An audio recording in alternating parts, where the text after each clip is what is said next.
Affordable housing is important to communities, and it's very important to Chapel Hill.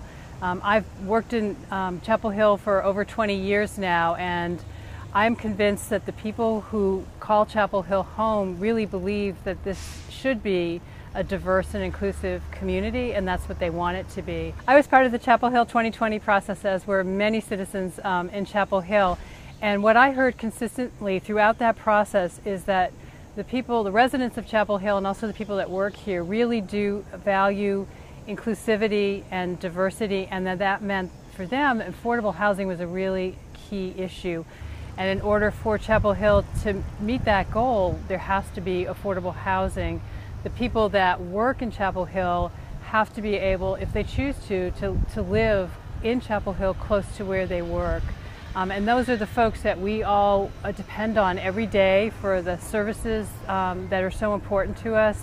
They're the people who drive our buses, the people who teach our children, who take care of our elders. They're the folks who work at the university and the hospital. All those folks who want to live in Chapel Hill but simply can't afford to.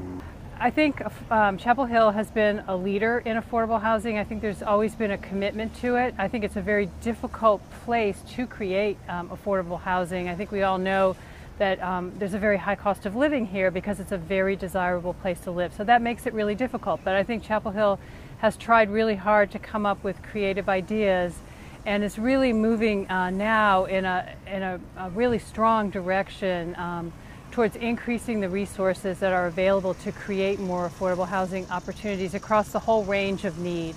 Habitat for Humanity is a program that's been in Chapel Hill for 30 years now, and we build affordable homes, sell them to families who earn less than 60% of the area median. Here in Chapel Hill, most recently, we've been able to develop and build a 50-home subdivision in the Rogers Road neighborhood, and that was with considerable assistance from the town of Chapel Hill. So those are 50 families. Most of them are employed locally, either at the hospital or doing work for local businesses, and they're able to raise their families here in Chapel Hill. It's very rewarding work. I've been doing this over 20 years, and I wouldn't be here if it weren't. You know, seeing families move into their own home for the first time, knowing their children are going to grow up in a safe and secure environment, that they're going to be able to afford to pay for their home every month, knowing that they're not going to have to worry about repairs, that kind of, it's incredibly rewarding.